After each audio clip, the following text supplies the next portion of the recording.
반갑습니다. 원래 주일 찬양하고 박수 안 치죠? 네, 나도 모르게 박수가 좀 나오신 분이 있는 것 같습니다. 오늘 학예수양의 5차 지금 복음 말씀이 증거되고 있는데 같은 마음으로 기도하고 계실 거라 생각을 합니다. 기도하는 마음으로 오늘 또 주일 말씀 같이 좀 듣는 가운데 하나님의 역사를 또 함께 기도로 경험해 봤으면 좋겠습니다. 같이 기도하고 오늘 말씀을 상고하도록 하겠습니다. 사랑과 은혜가 풍성하신 우리 주 아버지 하나님 감사합니다. 죄밖에 지은 것이 없는 우리들을 예수님의 보혈로 구원해 주시고 영원한 천국에 갈 수 있는 산 소망을 허락해 주심을 감사드립니다. 또한 구원받은 무리 가운데 함께 거하게 도와주시고 이 가운데서 역사하시는 주님의 역사를 따라서 힘을 다하여 수고하는 가운데 많은 주님의 역사를 경험할 수 있도록 도와주심을 감사드립니다. 주님께서 허락해 주셔서 올 한 해 5차 학예수양에 지금 진행되고 있습니다. 마지막 7차까지 주님께서 지켜주시고 인도해 주시기를 기도합니다. 많은 영혼들 주님 말씀으로 거듭나는 놀라운 역사를 함께 경험할 수 있도록 도와주시옵소서. 오늘 함께 교제해야 되지만 여러 가지 사정으로 함께하지 못한 믿음의 식구들 어느 곳에 있든지 어떠한 형편에 있든지 주님께서 돌봐주시고 다음에는 우리와 함께 교제할 수 있도록 인도하여 주시옵소서. 오늘 말씀의 시종 또한 주님께 모두 맡기고 의지합니다. 언제나 우리를 사랑하시는 예수님의 이름으로 기도드렸습니다. 아멘. 오늘 데살로니가 전서 5장 말씀 같이 보시겠습니다. 데살로니가 전서 5장 16절에서 18절 말씀까지입니다. 데살로니가 전서 5장 16절에서 18절 말씀까지 찾으셨으면 같이 읽어보시겠습니다.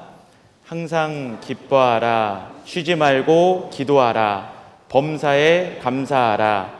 이는 그리스도 예수 안에서 너희를 향하신 하나님의 뜻이니라.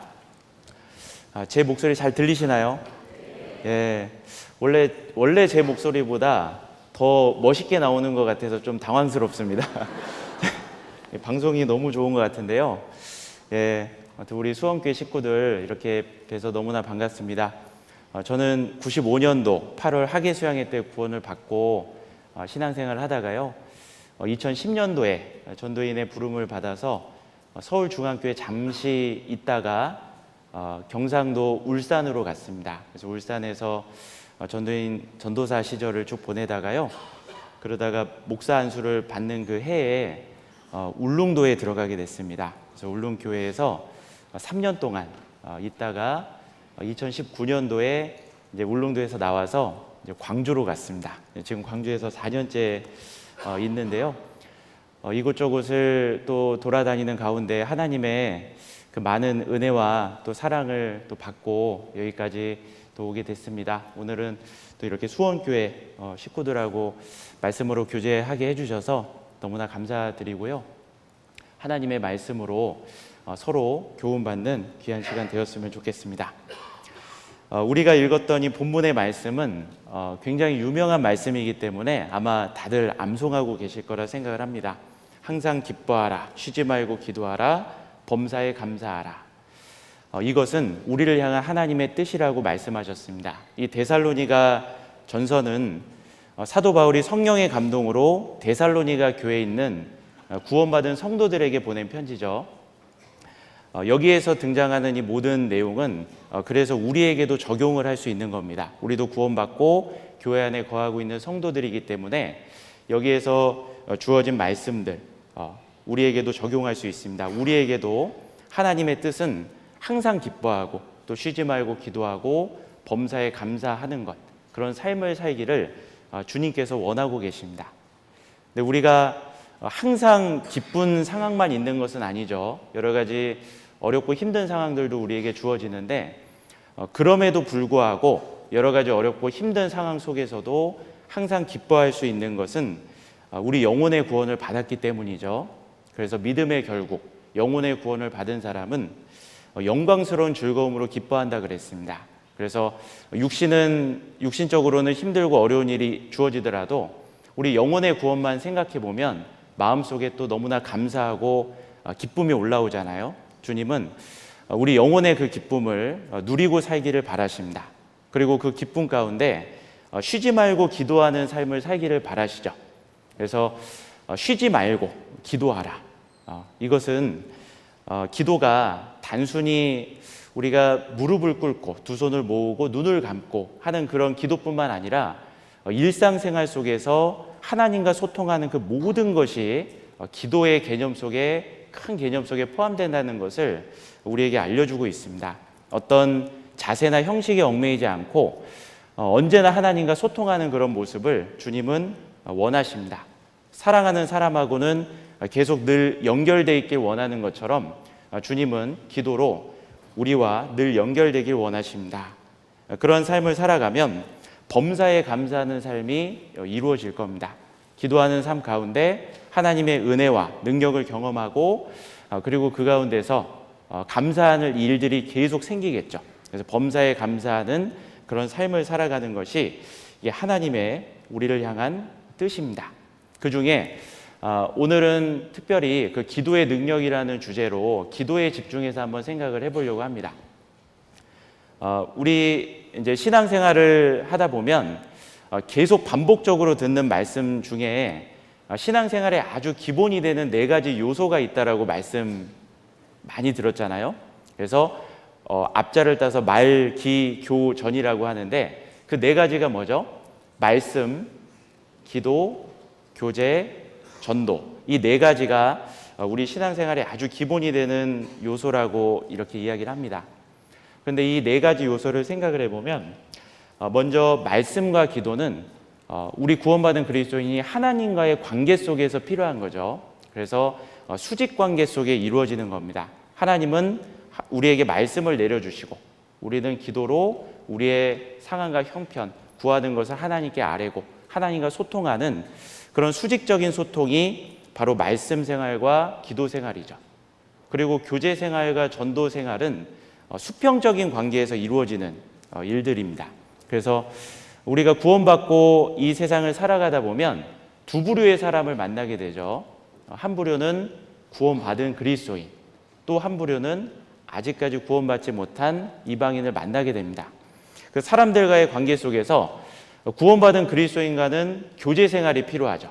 그래서 주님 은혜를 서로 나누고 함께 사귐을 갖는 그 교제가 성도 간에 필요하고 또 구원받지 않은 사람과의 관계도 필요합니다. 그것은 우리가 전도하기 위해서 우리가 그들에게 선을 베풀고 복음을 전해줄 그 역할을 또 우리가 해야 됩니다. 그거는 수평적인 관계 속에서 이루어지는 거죠. 예수님의 십자가는 이 수직나무와 수평나무로 이루어져 있습니다. 이 수직 기둥이 있고 수평나무가 달려 있잖아요. 그런데 그 두 나무 중에 더 중요한 것은 수직 기둥입니다. 우리 신앙생활에 있어서도 하나님과의 관계 속에서 말씀 생활, 기도 생활이 올바르게 돼야지만 사람과의 관계, 형제자매의 관계와 이방인을 전도하는 일 또한 그 위에서 온전히 이루어질 수 있다는 것을 우리에게 일깨워 줍니다. 만약에 수직 기둥이 무너져 내린다면 수평 기둥은 혼자 서 있을 수가 없죠. 그래서 우리는 하나님과의 관계를 먼저 올바르게 세우는 것이 필요합니다. 그래서 우리 대인관계 너무나 중요하지만 성경은 말하기를 대인관계보다 더 앞서서 더 중요한 것은 대신관계다라고 말하는 거죠. 그래서 잠언 16장 7절에는 사람의 행위가 여호와를 기쁘시게 하면 우리의 행위가 여호와를 기쁘시게 하는, 그래서 하나님과의 관계가 올바르게 세워지면 그 사람의 원수라도 그로 더불어 화목하게 하시느니라. 사람과의 관계도 풀어진다라는 것을 우리에게 알려주고 있습니다. 그래서 하나님과의 관계 속에 이루어지는 이 말씀 생활과 기도 생활, 이것은 너무나 중요한 우리 신앙의 요소라고 할 수가 있는데 그 중에 말씀은 우리 영혼의 양식으로 비유가 됩니다. 그래서 사람이 떡으로만 사는 것이 아니요 하나님의 입으로 나오는 모든 말씀으로 살 것이라. 그 예수님의 인용하신 말씀처럼 말씀은 우리 영혼의 양식과 비교돼서 설명이 됩니다. 욥도 내가 일정한 음식보다 그 입의 말을 귀히 여겼다라는 고백을 하고 있죠. 그래서 말씀이 우리의 영혼의 양식으로 비유가 되는데 기도는 우리의 영적 호흡으로 또 비교가 됩니다. 그래서 우리의 매일 숨을 쉬고 사는 것처럼 쉬지 말고 기도하라 라는 주님의 뜻인 것처럼, 뜻이 있는 것처럼 우리가 마치 숨 쉬듯이 하나님과 늘 소통하기를 주님은 원하십니다. 그래서 기도를 영적 호흡이라고도 이야기를 하죠. 그래서 하나님과의 이 소통, 하나님과의 그 기도 생활이 올바르게 돼야지만 우리가 올바른 신앙생활을 할 수가 있습니다. 마치 쉬지 말고 기도하고 하나님과 늘 연결되어 있다는 것은 다들 그 핸드폰 가지고 계시잖아요. 핸드폰이 기지국과 연결이 돼 있어가지고 언제 어디든 이렇게 연결이 돼 있고 필요한 메시지가 언제든지 오고 주고받고 언제든지 연락할 수 있는 그런 상태라고 이해해 보면 쉽습니다. 근데 만약에 우리가 지금 인터넷 시대에 살고 있는데 인터넷이 갑작스럽게 끊어지거나 이 전화 연결이 완전히 이제 끊어져서 소통이 안 되면 너무나 답답하잖아요. 실제로 작년 10월에 KT를 사용하시는 분들은 경험을 했을 겁니다. 85분 동안 인터넷이 먹통이 됐거든요. 처음에는 이것이 외부적인 어떤 해커의 공격이 아닌가라는 생각을 했지만 이게 이제 프로그램상의 오류로 벌어졌다라는 것이 이제 나중에 밝혀집니다. 그런데 이 85분 동안 KT 인터넷이 멈춘 그동안에 우리나라가 전체가 난리가 났습니다. 인터넷이 잠깐 멈추는 그 순간에 너무나 큰 난리가 났거든요. 개인적으로도 인터넷을 사용하는 사람들은 너무나 답답함을 느꼈을 겁니다. 그런데 우리가 하나님과 소통이 단절이 되고 연락이 두절이 되고 기도하지 않고 숨을 쉬지 않는 것처럼 하나님과 쉬지 말고 기도하는 그 생활이 이루어지지 않는데도 문제는 우리가 답답함을 느끼지 않는다면 이것은 더 큰 문제라고 생각을 합니다. 하나님과의 기도 생활이 멈춰져 있고 기도 생활을 올바르게 하지도 않으면서도 우리가 아무렇지도 않게 신앙생활을 한다는 것은 이거는 뭔가 심각한 문제가 있다라고 생각을 해볼 수가 있습니다. 그래서 정말 우리가 잠깐 연락이 불통이 돼도 너무나 답답하고 힘들잖아요. 예를 들어 우리 시골에 계신 부모님과 늘 이렇게 안부를 묻고 전화를 하는데 부모님이 전화를 안 받으셔요. 며칠 동안 연락이 안 됩니다. 그러면 얼마나 답답하겠어요. 밖에 있는 남편이 무슨 일 때문에 집에 있는 아내에게 연락을 했습니다. 근데 전화를 안 받아요. 얼마나 답답합니까? 조금만 연락이 안 되고 불통이 돼도 너무나 답답한데 하나님과 기도 생활로 연결이 되어 있지 않으면서도 내 마음에 답답함을 느끼지 않는다. 그것은 아마 신앙에 아주 큰 문제가 있을 거라 생각을 합니다.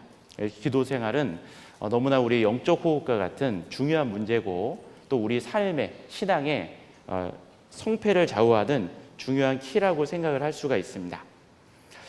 그런데 우리가 기도에 대해서 이렇게 너무나 신앙의 기본적인 부분이기 때문에 많이 듣고 알고 있습니다. 오늘도 주일 암송이 기도에 대해서 이제 암송이 쭉 이어지고 있는데요. 기도에 대한 많은 말씀을 알고 있고 암송까지 하고 있습니다. 그런데 기도에 대해서 우리가 많이 아는 것보다 훨씬 더 중요한 것은 실제 기도를 하는 것이죠. 그래서 평범한 진리를 아주 비범한 진리로 바꿀 수 있는 것은 바로 실천에 있습니다. 만약에 진리를 알고는 있지만 실천하지 않는다면 그것은 그냥 문자에 불과할 겁니다. 그러나 그 진리를 내 삶 가운데 실천한다면 그것은 내 삶의 능력으로 다가오게 될 거예요. 그래서 기도는 놀라운 능력이 있는데 우리가 그 능력을 경험하면서 살았으면 좋겠습니다. 기도에 대한 많은 말씀을 듣다 보면 기도를 해야 된다라는 어떤 그런 말씀을 듣다 보면 마치 기도가 의무라는 이런 오해를 불러일으키기도 합니다. 물론 의무적으로 그리스도인이라면 마땅히 기도해야 되는 것들이 있죠. 그렇지만 사실 기도는 의무에 가깝다기보다는 권리에 가깝습니다. 기도는 우리의 권리고 그것도 그리스도인에게 주어진 아주 특별한 권리입니다. 그래서 기도는 그리스도인에게 주신 하나님의 특권입니다. 예수님의 서명이 담겨진 마치 백지수표와 같은 놀라운 특권을 우리에게 주셨는데 예수님께서는 마지막 만찬 때 제자들하고 많은 대화를 나누셨습니다. 그리고 많은 말씀을 해주셨거든요. 요한복음 13장에서부터 17장까지가 마지막 만찬 때 있었던 사건들이고 많은 말씀들인데 그 내용 속에서 예수님은 내 이름으로 기도하면 내가 반드시 들어주겠다라는 그 약속의 말씀을 7번이나 반복해서 우리에게 해주셨습니다. 한번 잠깐 찾아보겠습니다. 요한복음 14장입니다. 요한복음 14장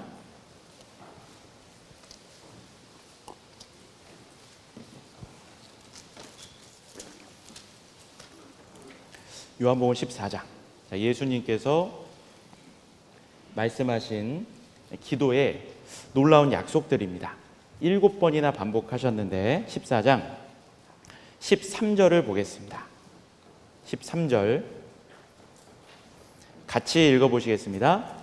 너희가 내 이름으로 무엇을 구하든지 내가 시행하리니 이는 아버지로 하여금 아들을 인하여 영광을 얻으시게 하려 함이라. 여기 보면 내 이름으로 무엇을 구하든지 내가 시행하리라. 이것은 마치 백지수표와 같죠. 내 이름으로 무엇을 아버지께 구한다면 이루어 주겠다. 이어지는 14절 말씀에도 다시 한번 약속을 주시죠. 14절도 같이 읽겠습니다. 내 이름으로 무엇이든지 내게 구하면 내가 시행하리라. 엄청난 약속이죠. 내 이름으로 무엇이든지 내게 구하면 내가 시행하리라. 자, 이것은 우리에게 주신 권리고 아주 특별한 권리, 특권입니다. 15장에 넘어가도 이런 내용이 또 약속으로 주어져 있습니다. 15장 7절 말씀을 보겠습니다. 7절 말씀,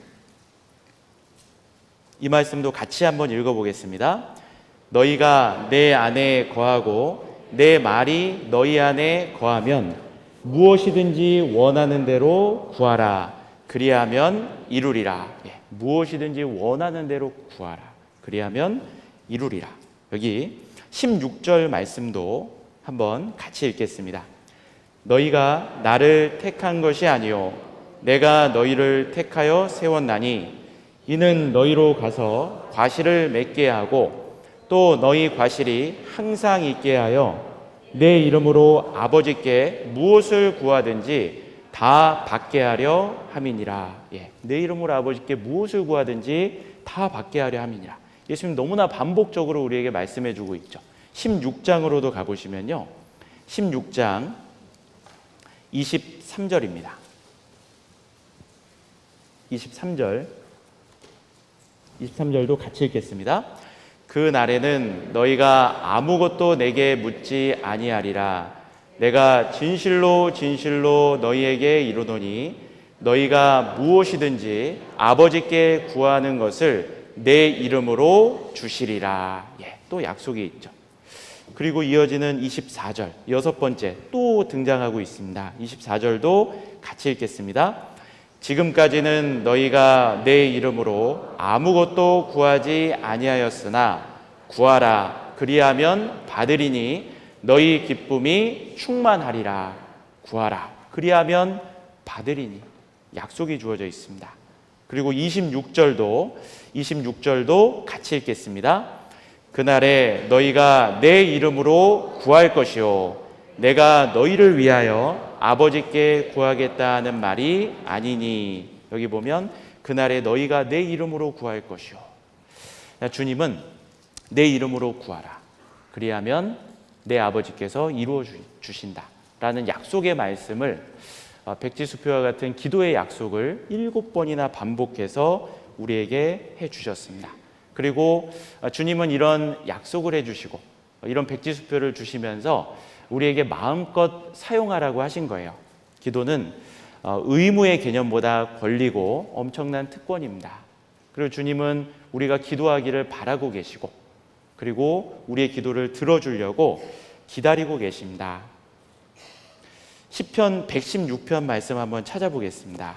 이 말씀을 생각해 보면 정말 우리가 하나님께 정말 기도해야 되겠다라는 그런 생각을 하게 됩니다. 시편 116편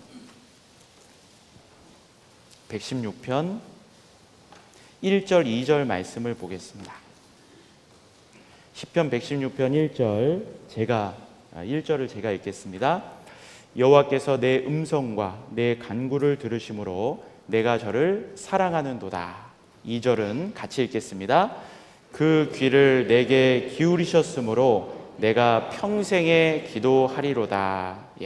그 귀를 내게 기울이셨으므로 하나님은 귀를 기울이고 계십니다. 우리에게 기도의 약속을 주시고 기도하기를 기다리고 계셔요. 그래서 정말 많은 믿음의 사람들은 이 약속을 믿고 기도함으로 하나님의 놀라운 은혜와 능력을 받고 살아갔습니다. 그런데 반면에 이런 엄청난 약속이 주어져 있음에도 불구하고 기도하지 않아서 하나님의 은혜와 능력을 경험하지 못하고 살아가는 사람도 많이 있습니다. 우리는 어느 편에 서야 될지를 생각해 보고 정말 우리가 기도에 대한 많은 말씀을 듣지만 오늘은 말씀을 듣고 내가 정말 기도해야 되겠다. 그리고 정말 기도하는 삶이 바르게 다시 세워지면 참 좋겠습니다. 이런 말씀을 계기로 해서 정말 우리 모두가, 저를 포함한 모두가 하나님 앞에 기도 생활이 좀 무너져 있다면 올바른 기도 생활을 회복하고 그 기도의 능력을 모두가 경험을 하면 좋겠습니다. 기도의 특권이 주어져 있음에도 불구하고 기도하지 않으면 우리는 정말 어리석은 모습이 됩니다. 그래서 복음성가에 보면 기도할 수 있는데 라는 복음성가가 있잖아요. 기도할 수 있는데 왜 걱정하십니까? 왜 염려하십니까? 왜 실망하십니까? 왜 방황하십니까? 기도할 수 있는데 반복되고 있잖아요. 기도할 수 있는데 왜 걱정하고 염려하고 실망하고 방황하느냐 우리에게 묻고 있습니다. 기도할 수 있는데. 그래서 우리에게는 기도가 있다는 것을 생각하고 정말 그 기도의 능력을 우리 삶 가운데 실제로 경험을 해보시면 좋겠습니다. 자, 기도는 엄청난 능력이 있습니다. 먼저는 기도는 기도하는 그 사람을 바꾸는 능력이 있어요. 사람은 웬만하면 안 바뀌잖아요. 그래서 사람은 좀 뭐 바꿔 쓰는 것이 아니다 뭐 그런 말도 하는데요. 사람은 웬만하면 안 바뀝니다. 그런데 구원받은 그리스도인은 새로운 피조물이 됐고 구원받으면 바뀌어요. 구원받기 전과 구원받은 이후에 우리 삶이 달라집니다. 자기의 힘과 의지와 노력으로 사람이 바뀌기는 쉽지 않은데 구원받으면 성령님이 들어오셔서 그 사람은 반드시 바뀌게 됩니다. 그런데 성령님이 들어오시고 구원받고 신앙생활을 해도 안 바뀌는 경우들이 있어요. 기도하지 않아서 그렇습니다. 기도하면 그 사람은 반드시 그리스도인은 바뀌게 돼 있어요. 하나님은 우리가 구원받으면요, 우리가 변화되기를 원하십니다. 우리를 바꾸시기를 원하셔요. 구원받기 전과 후가 전혀 변함이 없이 살기를 바라지 않습니다. 우리를 사랑하신 하나님은 원래 우리를 있는 그대로 부르시고 있는 그대로를 사랑하셔요. 그렇지만 우리가 변화되길 원하십니다. 예수님처럼 변화되기를 원하셔요. 그리스도의 장성한 분량이 충만한 데까지 이르기를 주님은 원하십니다. 보면 우리 자녀들을 이제 부모님은 사랑하잖아요. 그런데 아빠가 퇴근하고 왔는데 어린 자녀가 놀이터에서 막 놀고 있었습니다. 놀다 보니까 온몸이 이제 흙투성이가 됐어요. 지저분해져 있습니다. 그 놀이터에서 지저분해져 가지고 놀고 있는 그 아이를 아빠가 봤어요. 그 아이 사랑합니까? 사랑하지 않습니까? 네. 지저분해져 있어요. 내 자녀입니다. 사랑해요? 안 사랑해요? 사랑하잖아요. 너무 사랑합니다. 그러나 지저분한 그 모습 그대로 있기를 원하지 않아요. 그 아이가 집에 오면 이제 옷을 갈아입고 깨끗이 씻기를 바라죠. 하나님도 마찬가지입니다. 우리를 있는 그대로 사랑하셔요. 우리가 어떤 모습이었든지 어떤 죄를 짓고 살아왔든지 주님은 있는 모습 그대로, 내 모습 그대로 우리를 받아주셨습니다. 예수님의 십자가로 우리를 받아주시고 우리를 구원해 주셨어요. 우리를 사랑하십니다. 여전히 우리를 사랑하셔요. 그러나 우리의 삶이 예수님처럼 변화되기를 원하십니다. 그리고 구원을 받으면 그리스도인 또한 하나님 앞에 합당한 모습으로 변화되기를 원합니다. 간절한 소원이 생겨요. 우리 속에 성령님이 들어오셨기 때문에 내 속에서부터 하나님의 뜻대로 살고자 하는, 변화되고자 하는 그 욕구가 올라옵니다. 강력한 욕구거든요. 그런데 또 우리 속에는 여전히 육신의 욕구가 또 남아 있습니다. 그 두 가지 욕구가 서로 싸우고 있어요. 그래서 구원을 받았다 할지라도 육신의 욕구가 여전히 남아있기 때문에 완전히 변화된다는 것은 쉬운 문제가 아닙니다. 그런데 우리가 정말 변화되고 싶잖아요. 그러면 기도해야 됩니다. 기도하면 하나님이 그 사람을 바꿔주셔요. 모세는 하나님과 늘 대면하는 삶을 살았습니다. 하나님과 대면했던 모세는 변화가 되는 거예요. 얼굴에 광채가 났잖아요. 하나님과 대면하는 사람은 반드시 바뀌게 돼 있습니다. 변화되게 돼 있어요. 먼저는 하나님과 대면하면 그 사람은 겸손해지게 돼 있습니다. 그 광대하신 하나님, 만왕의 왕이신 그 하나님을 늘 배웠고 그분과 늘 동행하며 소통하고 있습니다. 그 앞에서 자신의 연약함을 발견합니다. 그 하나님과 늘 대면하고 소통하고 기도하는 사람이 정말 이렇게 교만한 마음을 품기가 어렵거든요. 그 하나님 앞에서 자신의 상황과 위치를 정확하게 알고 겸손한 마음을 갖게 됩니다. 사실은 교만한 사람 마음이 높아져 있을 때 생각해 보면 내가 기도하고 있지 않다는 것을 깨닫게 됩니다. 어느 순간 내 스스로도 마음이 높아져 있을 때가 있잖아요. 그때 왜 내 마음이 이렇게 높아져 있을까 생각해 보면 기도하지 않아서 마음이 높아져 있는 경우가 많이 있어요. 기도하면 그 사람은 만왕의 왕이신 그 하나님을 늘 배웠기 때문에 그 마음이 겸손히 유지될 수가 있습니다. 그리고 그 기도하는 사람은요, 그 삶이 바르게 되고 깨끗하게 되고 거룩하게 됩니다. 왜냐하면 하나님, 내가 기도하고 대화하고 있는 대상이 하나님이시고 하나님은 어두움이 조금도 없으신 빛이십니다. 하나님과 사귐이 있다 하고 어두움 가운데 행하면 그것은 거짓말이라 그랬습니다.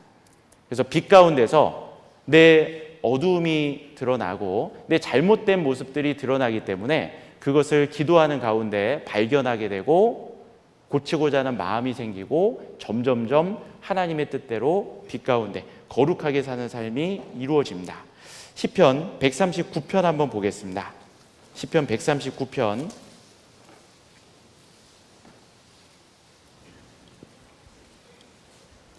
139편 23절 24절을 보겠습니다.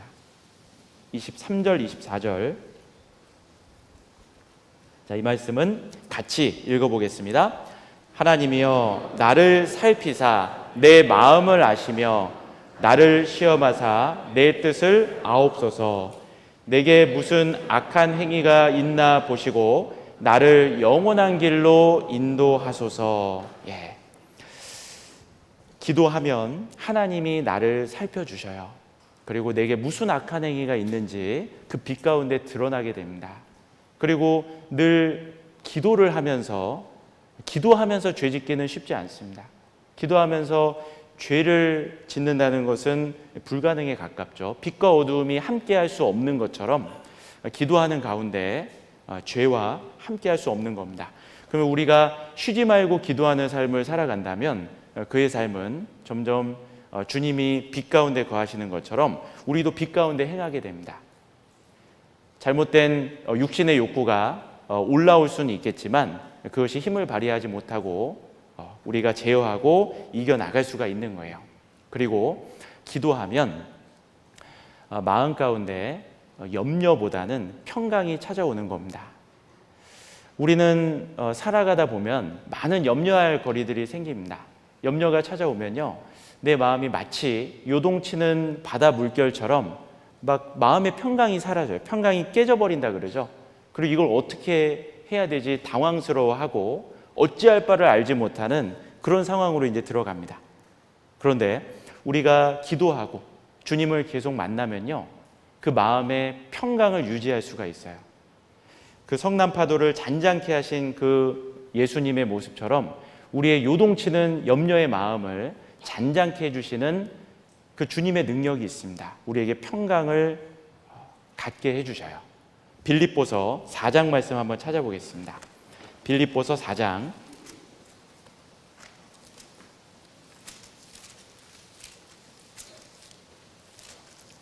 기도할 때 우리는 평강의 사람이 될 수가 있습니다. 빌립보서 4장 6절 7절입니다.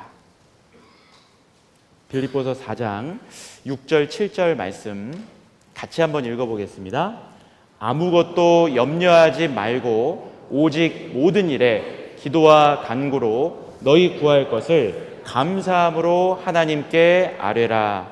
그리하면 모든 지각에 뛰어난 하나님의 평강이 그리스도 예수 안에서 너희 마음과 생각을 지키시리라. 여기 6절에 아무것도 염려하지 말고 라고 말씀하셨는데, 이 말씀은 구원받은 그리스도인이 염려할 수밖에 없는 상황이 생기기 때문에 하신 말씀입니다. 실제로 우리가 그 상황 속에서 상황을 바라보면서 염려가 우리 마음을 요동치게 만들 수 있습니다. 그러나 아무것도 염려하지 말고, 우리가 염려하지 않는, 염려가 불가능하다면 이런 말씀을 할 필요가 없겠죠. 염려할 수 있는 우리는 연약한 사람들입니다.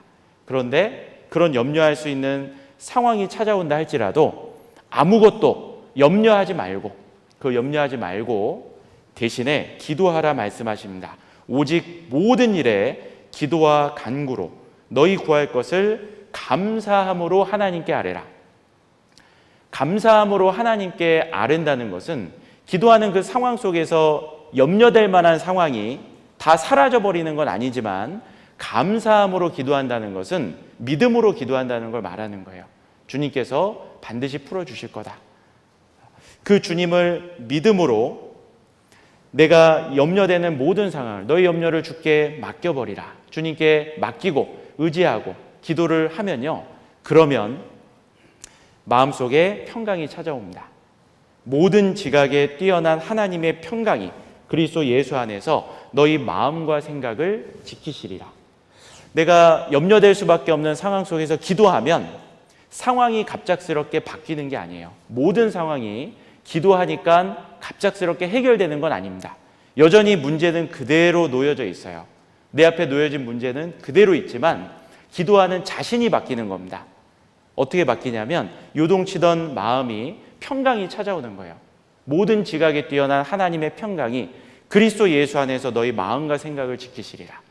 평강이 찾아오고 상황을 바라보는 눈이 달라지는 겁니다. 상황은 여전히 똑같지만 주님을 믿는 마음으로 기도 가운데 주님께 맡기고 의지하며 나아가니까 상황을 바라보는 눈이 달라지고, 그러면서 우리 마음에는 평강이 찾아오는 거예요. 기도하는 사람은 이렇게 평강을 누리며 살 수가 있습니다. 어떠한 상황 속에서도 오히려 안연한 그런 삶을 살아갈 수가 있어요. 기도하는 사람. 그래서 기도할 때 우리 마음은 겸손을 유지할 수 있고, 기도할 때 우리는 거룩한 삶을 살아갈 수가 있습니다. 그리고 기도할 때 마음의 평강을 누리며 살아갈 수가 있어요. 그래서 우리가 쉬지 말고 기도하기를 주님은 원하시는 겁니다. 기도는 나를 변화시키는 그 능력이 있기 때문에 그래요. 사실 우리가 많은 일들 속에서 이제 기도를 하는데, 기도하는 사람은 자신이 바뀝니다. 우리가 이제 신앙생활 하다 보면서도요, 많은 갈등을 겪는 경우가 있거든요. 가까운 가족들 간의 갈등을 겪게 되기도 합니다. 남편과 아내 사이의 갈등이 있을 수도 있고요. 부모와 자식 간의 갈등이 있을 수 있습니다. 그리고 한 피를 물려받은 형제 자매지간에 갈등이 생길 수도 있고요. 또 교회 안에서도 구원받은 성도들 간에 그런 어려움과 갈등이 생길 수가 있어요. 근데 그런 어려움과 갈등이 생겼을 때 대부분의 갈등은 한 사람의 일방적인 문제로 생기는 것은 거의 없다고 보시면 됩니다. 두 사람 간에 뭔가 갈등이 생겼다면 한 사람이 일방적으로 잘못됐고 한 사람은 100% 완벽했기 때문에 문제가 생기는 경우는 거의 없고, 이 과실의 어떤 비율은 좀 다를 수 있지만 서로 간에 어떤 문제를 주고받는 경우들이 이제 생기거든요. 근데 그런 갈등을 빚을 때 어떤 사람은, 어떤 그리스도인은 그 갈등의 문제를 가지고 하나님 보좌 앞에 나아가서 기도를 합니다. 그런데 그 기도를 하면, 내가 그런 어려운 상황을 주님께 아뢰고 기도를 하면 그 나와 갈등 관계를 빚고 있는 상대방이 바뀌는 게 아니에요. 내가 기도를 하니까 그 상대방이 이렇게 바뀌었다, 상대방이 이렇게 달라지게 해주세요 해가지고 그 상대방이 바로 바뀌는 것이 아닙니다. 기도를 하면 자신이 바뀌어요. 기도를 하면, 그렇게 하나님 면전 앞에 나아가서 기도를 하면 정말 하나님 앞에 자기를 살피게 되고 정말 낮은 마음으로 평강을 누리는 가운데 정말 그 상황 속에서 상대방을 위해서 기도해 줄 수 있게 됩니다. 그러면 자신이 바뀝니다. 그의 눈빛과 표정과 말의 내용이 달라지게 되고, 그렇다 보면 달라진 자신을 통해서 나와 갈등 관계에 있는 상대방이 바뀌게 되는 거예요. 하나님은 기도하는 그 사람을 변화시켜 주십니다. 그래서 기도는 그 사람을 변화시키는 놀라운 축복을 가져다 주는 거예요. 기도는 자신을 변화시키는 능력이 있습니다. 우리 이 가운데 이제 청년들도 많이 있는데요. 청년들 중에 아직 결혼하지 않은 청년들이 있잖아요. 결혼하지 않은 청년들은 반드시 해야 될 기도가 있습니다. 기도 제목. 결혼 기도를 해야 되잖아요. 결혼은 우리 인생에 너무나 중요한 부분이기 때문에 하나님께 간절히 기도하고 준비돼서 결혼을 해야 됩니다. 그런데 이 결혼 기도에 대해서 조금 어려워하시는 분들이 있어요. 그래서 많은 청년들하고 교제를 하다 보면 결혼 기도를 하고 있냐고, 그러면은 정말 하루도 빠짐없이 매일매일 기도하고 있다라는 분을 만나기는 좀 쉽지 않습니다. 어떤 분들은 생각날 때 기도하고 있습니다, 이렇게 이제 하고 있어요. 그러면 어떤 내용을 기도하고 있느냐라고 물어보면 굉장히 좀 부끄러워합니다. 그래서 이제 어떤 상대방에 대해서 이런 형제, 이런 자매를 기도하고 있다라고 얘기를 하면서 조금 수줍게 이렇게 얘기를 하거든요. 그래서 구원이 확실한 형제, 자매였으면 좋겠고, 그리고 자기 일에 성실하고, 또 마음이 따뜻하고 착하고, 또 얼굴도 잘생겼으면 좋겠고, 뭐 여러 가지 이제 그런 결혼 기도는 아주 구체적으로 해야 된다라는 말을 듣다 보니까 그러면 키는 어느 정도로 해야 될지 뭐 이런 것까지 막 고민하는 그런 분들이 있습니다. 그런데 결혼 기도는 구체적으로 해야 되는 게 맞거든요. 근데 결혼 기도가 내 배우자에 대한 간구의 개념으로 들어가면 사실 결혼 기도 한다는 것이 좀 뭔가 좀 애매해져 버려요. 이런 것까지 내가 구해도 되나? 이제 이런 생각도 들고, 다른 사람에게 좀 말하기도 좀 부끄러운, 마치 내 이상형을 찾는 듯한 그런 결혼 기도가 돼버리거든요. 그래서 결혼 기도는 내 배우자에 대한 간구의 개념에서 바뀌어야 됩니다. 결혼 기도는 배우자에 대한 간구가 아니라 하나님 앞에 내가 이루고자 하는 가정에 대한 간구가 돼야 되는 거죠. 그래서 이런 가정을 저에게도 허락해 주십시오.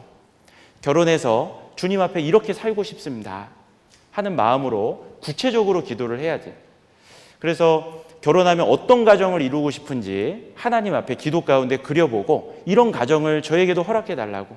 성경 속에 많은 가정들이 나오고 교회 안에도 많은 본이 되는 가정들이 있는데, 저도 결혼하면 저분들처럼 교회 안에 저렇게 살고 싶다라고 그런 가정을 달라는, 가정을 허락해 달라는 그 기도를, 어떤 가정이 될지를 기도를 해야 됩니다. 구체적으로 해야 되겠죠. 그리고 두 번째 기도해야 될 내용은 바로 내 배우자 될 사람에 대한 간구가 아니라 자신에 대한 준비입니다. 뭐냐면 그런 가정이 되기 위해서는 내가 그 가정에 남편이 되든 아내가 되든 내가 그 가정의 한 구성원이 돼야 될 텐데, 그런 내가 꿈꾸는 그 가정이 그냥 위에서 떨어지는 것이 아니라 내가 나의 배우자와 함께 만들어 가야 되거든요. 그러면 그 가정에 합당한 내 자신이 돼야 되는데, 그런 가정에 합당한 그 모습과 현재 나의 모습은 좀 괴리감이 있습니다. 그러면 정말 그런 가정에서 남편의 모습은 이래야 되고 아내의 모습은 이래야 될 텐데 저에게는 이런 부분이 부족합니다. 하나님 도와주십시오 하고 자신의 부족함을 발견하고 그것을 하나님께 기도하고 준비하는 것, 그것이 이제 결혼 기도죠. 근데 우리의 앞선 결혼 기도는 기도로 상대방, 배우자만 자꾸 준비시키려고 하는 거죠. 올바른 결혼 기도를 하면 자신이 준비가 됩니다. 결혼에 대한 목적이 세워지고 왜 결혼을 해야 되는지 그 목적을 바르게 세우고 그 가정을 이루기에 합당한 자신으로 자신이 바뀌고 자신이 준비가 되는 것이 올바른 기도 모습이라고 할 수가 있습니다. 기도는 내가 기도로 상대방을 바꾸려고 해서는 안 됩니다. 어떤 경우에는 어떤 형제님, 자매님 저런 부분 좀 바뀌게 해달라고 이제 어떤 갈등 관계에 있는 분들에 대해서 그렇게 이제 기도하기도 하는데요. 사실은 그분들을 위해서 우리가 기도해 주는 건 필요하지만 정말 기도의 가장 첫 번째는 기도하는 자신의 변화를 우리는 경험해야 된다는 거예요. 우리가 바뀌어야 될 게 많이 있잖아요. 지금 현재 나의 모습에 만족하십니까? 내가 신앙생활 하는 내 모습에 정말 이보다 더 잘할 수는 없습니까? 좀 바뀌고 싶은 부분이 있잖아요. 근데 잘 안 바뀌는 부분이 있잖아요. 그것은 내 힘과 노력으로 되는 것이 아닙니다. 하나님께 기도하면 하나님이 바꿔주셔요. 기도는 그 사람을, 기도하는 사람을 변화시키는 능력이 있습니다. 그리고 기도는 그 사람의 길을 인도해 주셔요. 우리는 미래를 알 수 없습니다. 그러나 하나님은 장래를 다 알고 계셔요. 그리고 우리에게 가장 좋은 길이 어떤 길인지 하나님이 알고 계십니다. 우리는 여러 가지 선택의 기로에 놓였을 때 어떤 선택이 나에게 최선의 선택인지 그 당시에는 아무리 고민해봐도 100% 알 수는 없어요. 그런데 100% 아시는 분이 있습니다. 하나님이시죠. 하나님은 어떤 선택을 해야지 나에게 가장 좋은 길인지 하나님은 제일 잘 아십니다. 그 하나님께 우리가 묻고 행한다면 우리는 그 하나님의 인도를 받을 수가 있는 거예요. 기도는 하나님의 인도를 받게 해줍니다. 여기 잠언 3장 말씀 한번 찾아보겠습니다. 잠언 3장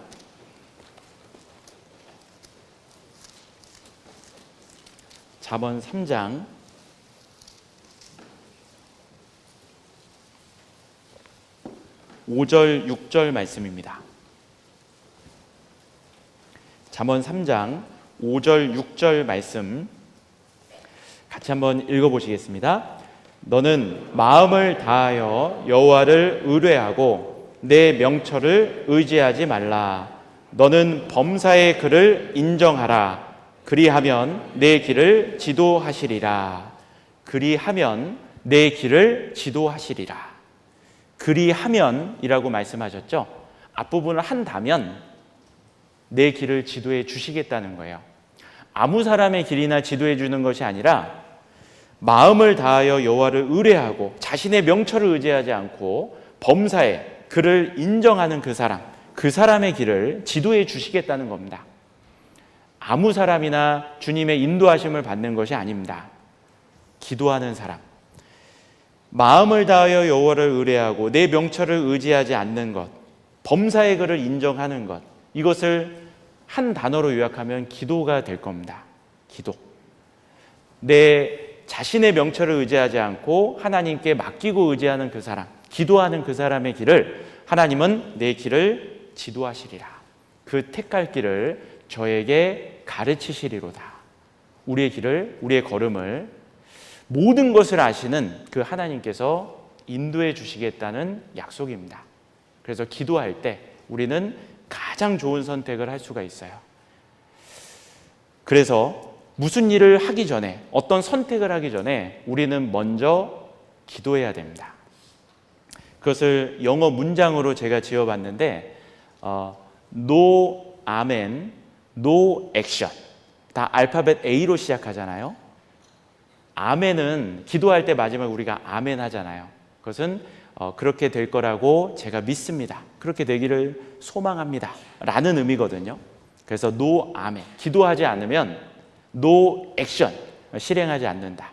이것을 우리 마음에 딱 원칙으로 삼아 놓으면 정말 하나님의 인도하심을 우리가 받을 수가 있습니다. No Amen, No Action. 제가 이것을 왜 이렇게 좀 생각해 봤냐면 그 영어 문장은 많이 들어보셨을 텐데 No Cross, No Crown, 영어 문장 많이 들어봤죠. 고난이 없으면, 크로스는 십자가고 고난을 상징합니다. 고난이 없다면 크라운, 왕관이죠. 영광도 없다. 그게 이제 아주 유명한 영어 문장입니다. 그래서 그것을 너무 감명 깊게 보다 보니까 이게 알파벳 C로 시작하잖아요.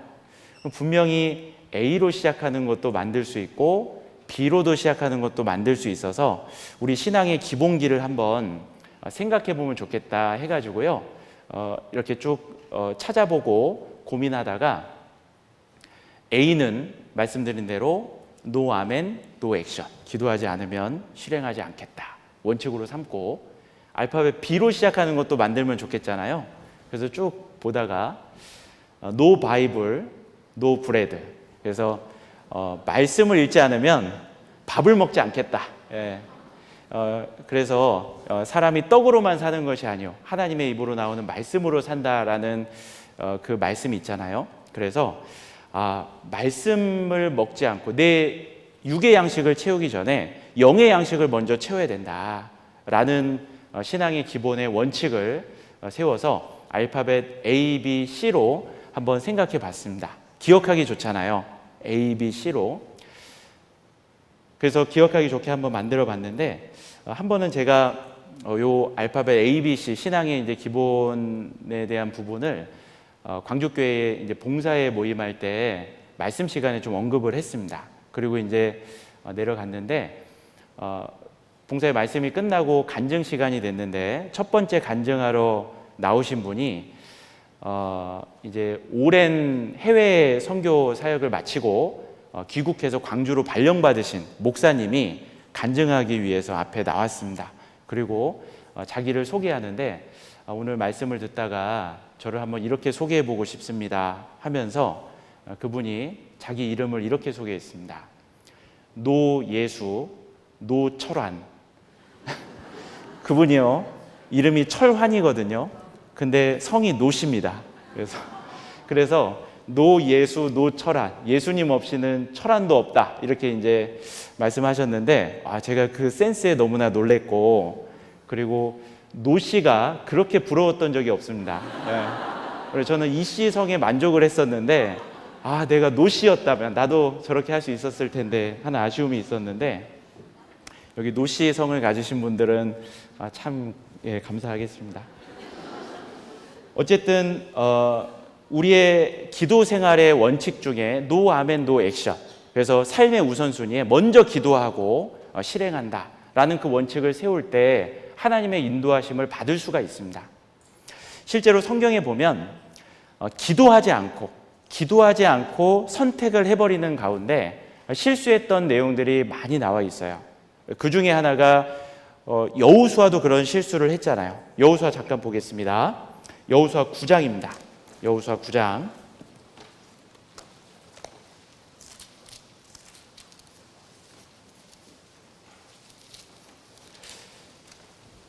여호수아 9장에서는 여호수아가 가나안 땅에 들어가서 여리고성과 아이성을 정복한 이후에 그 소식을 들은 기브온 거민이 자신들을 속이고 여호수아에게 나아가서 화친을 청했습니다. 그들은 가나안 땅에 거한 사람들이기 때문에 진멸 대상이었음에도 불구하고 그들은 마치 원방에서 온 것처럼 자신들을 꾸미고 멀리서 왔으니 우린 가나안 사람이 아니고 멀리 사는 사람인데 우리랑 화친하자고 속이고 이제 화친을 청했던 거예요. 그때 여호수아는 실수를 하게 됩니다. 여기 여호수아 9장 14절을 보겠습니다. 14절. 무리가 그들의 양식을 취하고 어떻게 할 것을 여호와께 묻지 아니하고 여호수아가 곧 그들과 화친하여 그들을 살리리라는 언약을 맺고 회중 족장들이 그들에게 맹세하였더라. 여기 보면 여호와께 묻지 아니하고 어떻게 할 것을 여호와께 묻지 않았기 때문에 그들은 속았던 겁니다. 결국 나중에 기브온 거민을 이제 칠 수가 없었고 그들과 화친을 맺었기 때문에 그 언약대로 그들을 살려주고 건져주기도 합니다. 여기에 여호와께 묻지 아니하고 그래서 그들의 정체를 올바르게 알 수 없었고 눈에 보기에 정말 그런 것 같으니까 그리고 그들이 정말 자신들을 높여주고 화친을 청하니까 그렇게 실수를 해버린 겁니다. 우리도 기도하지 않으면 눈에 보이는 현상만을 가지고 판단할 수밖에 없고 자칫 잘못된 선택을 하게 될 수도 있습니다. 기도하지 않고 잘못된 선택을 해서 아주 큰 실수를 했던 사람이 또 있는데 바로 이스라엘의 솔로몬의 아들이었던 르호보암입니다. 그 르호보암도 하나님께 묻지 않고 선택함으로 말미암아 그 나라가 두 쪽이 돼버린 거예요. 르호보암이 왕위에 올랐을 때 여로보암이라는 사람이 사람들을 이끌고 왕에게 나왔습니다. 왕의 부친이 우리에게 노역을 아주 무겁게 했는데 왕은 우리에게 부과된 노역을 좀 가볍게 해주십시오 라고 부탁을 합니다. 그러면 우리가 왕을 섬기겠습니다. 그 여로보암의 태도도 올바른 태도는 아니죠. 하나님 안에서 세워진 왕이라면 어찌됐건 섬기는 것이 마땅한데 그리하면 우리가 섬기겠습니다. 그때 르호보암이 어떻게 하냐면 여기 열왕기상 12장을 한번 보겠습니다. 열왕기상 12장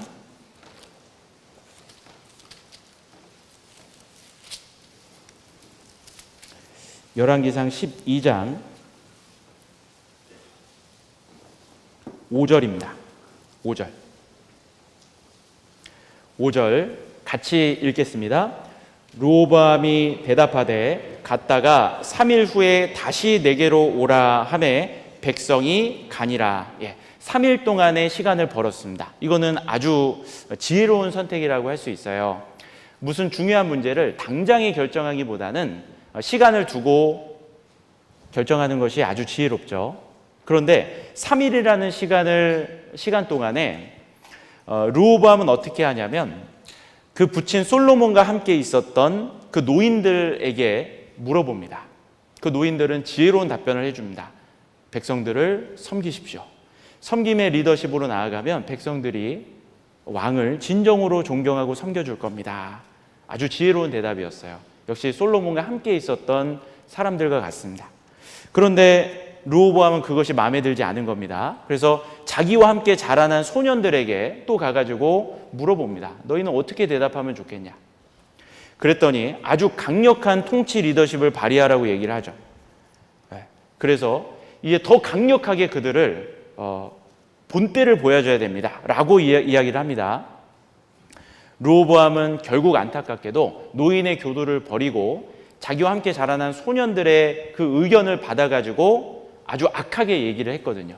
그 결과 르호보암이 민족을 이끌고 열지파를 이끌고 이제 여로보암이 르호보암을 떠나게 됩니다. 나라가 두 쪽으로 갈라지게 됐거든요. 근데 여기서 안타까운 건 뭐냐면 르호보암이 3일간의 시간 동안 하나님께 기도했다라는 내용이 없어요. 사람들하고는 교제를 했습니다. 그런데 이 사람은 이렇게 말하고 저 사람은 이렇게 얘기를 한 거예요. 그런데 하나님께 묻지는 않은 거예요. 그러니까 사람들의 의견만 들으니까 그 사람들의 의견이니까 자기 마음에 맞는 쪽으로 그냥 선택을 해버리는 겁니다. 하나님의 뜻과는 관계가 없어요. 우리가 어떤 결정을 할 때 많이 이렇게 교제를 할 수가 있어요. 그러다 보면 혹은 이 말을 혹은 저 말을 서로 반대되는 의견을 듣게 될 때가 있습니다. 자, 그때 결국은 내가 마음에 맞는 쪽으로 그냥 선택하게 돼 있는 거예요. 근데 기도를 하면 하나님의 뜻대로 선택을 하게 돼 있는데 기도하지 않은 겁니다. 그래서 우리가 선택의 기로에 있어서 전문가의 의견을 듣고 이 분야에 대해서 잘 아는 사람들, 아니면 어떤 신앙의 연륜이 있는 형제 자매님들 의견을 듣는 거, 그 나쁜 것은 아닙니다. 그런데 기도하지 않으면, 사람들의 의견만 가지고는 정답을 내릴 수가 없는 거예요. 그래서 르호보암도 안타깝게도 사람의 의견은 들었지만 하나님께 기도하진 않았습니다. 그래서 잘못된 선택을 이제 하게 되었죠. 그래서 기도하지 않고 선택함으로 잘못된 사례들도 있습니다. 그런데 반대의 사례도 있어요. 기도는 했습니다. 기도는 했는데 하나님의 어떤 뜻이 나타났어요. 그럼에도 불구하고 그 뜻대로 행하지 않고 결국 자기 생각, 자기 고집대로 해버리는 경우도 있다라는 거예요. 이것도 하나님의 인도를 받을 수가 없는 거죠. 이스라엘이 결국은 나중에 남유다가 바벨론에 의해서 멸망을 당하잖아요. 바벨론에 의해 멸망을 당하는데 예레미야 그 뒷부분에 보면 이런 내용이 나옵니다. 바벨론 왕이요, 이제 예루살렘을 완전히 멸망시키고 총독 한 사람을 세우고 갑니다. 그 총독이 그다랴라는 총독이에요. 그다랴.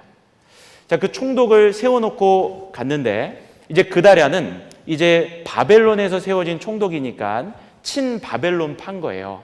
그래서 이제 백성들에게 이제 바벨론에 의해서 우리가 망하긴 했지만 이제 이거는 우리가 사실은 바벨론에 의해서 망할 것은 많은 선지자들이 예언했었고 그들의 불순종에 대한 징계였잖아요. 그래서 우리가 이 징계를 순위 받고 바벨론에 그냥 복종하면 70년이 차면은 이제 다시 회복될 거라는 예레미야 예언도 있었습니다. 그래서 그다랴는 이 바벨론이 세운 총독이기 때문에 이제 바벨론의 말을 잘 듣고 우리가 이 땅에서 살아가자라고 이야기를 합니다. 근데 그것을 싫어하는 사람이 있었던 거예요. 이스마엘이라는 사람이 그걸 너무 싫은 겁니다. 그래서 그다랴 총독을 죽였어요. 그다랴 총독을 죽이고 이제 백성을 이끌고 바벨론과 적대적인 관계로 넘어가고 이스마엘이 그 백성을 이끌고 암몬 자손에게로 가려고 하는 찰나였습니다. 근데 그 소식을 들었던 요하난이라는 사람이 있습니다. 어려운 인물들이 많이 나오죠. 그다랴, 이스마엘, 요하난. 나중에 이거 성경 읽어보면 너무 재밌습니다. 요하난이라는 사람이 이스마엘이 그다랴를 죽였다는 소식을 듣고 이스마엘을 쫓아갑니다. 그리고 그들이 사로잡은 모든 민족을 다시 되찾아와요. 결국 이스마엘은 암몬 자손으로 도망을 갔고 이제 요하난이 이제 남은 거예요.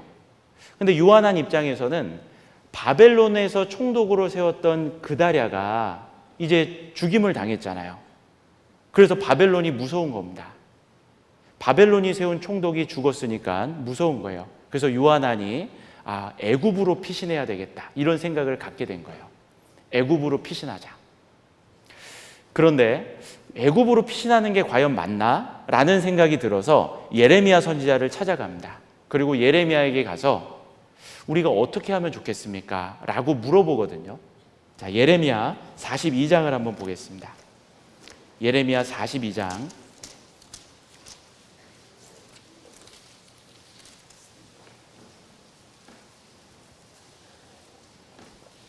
예레미야 42장 1절을 보겠습니다.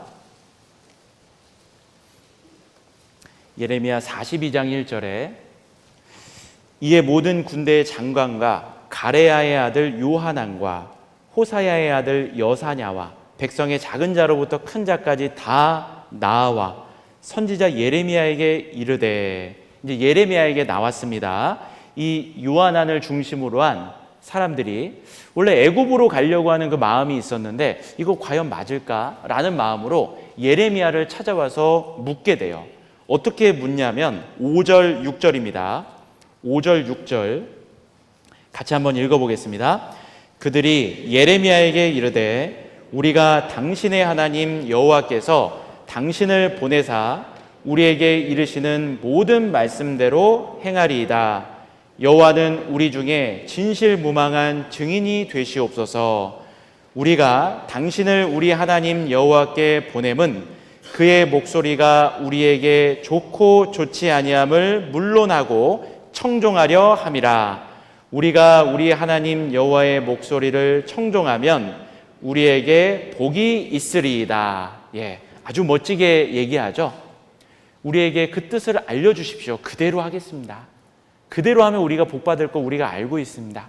하나님의 뜻을 알려주십시오. 라고 이렇게 물어봅니다.